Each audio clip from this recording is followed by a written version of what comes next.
Сәлем достар, сіздерге ең оңай салатты көрсетемін. Ең бастысы картошкаңыз бен жұмыртқаңыз асылып дайын тұрса болғаны.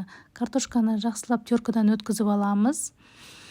Жақсылап өткізіп алған соң, оның үстінен тұз және перец қосамыз.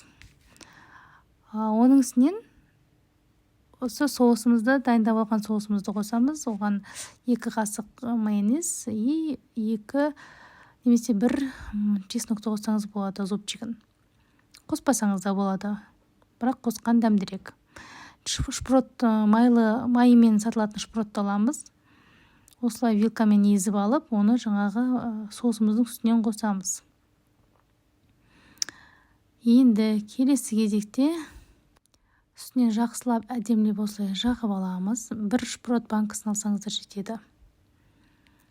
Оның үстінен асылған жұмыртқамызды теркадан өткіземіз, крупный теркадан жаңағы. Оны да жақсылап жағып аламыз. Енді осының үстінен майонез жағамыз. Бұл жерде құры майонездің өзін жағамыз. Чеснок қажет емес, тұз басқасын сеппейсіздер. Оны да жақсылап бетінен тегістеп аламыз.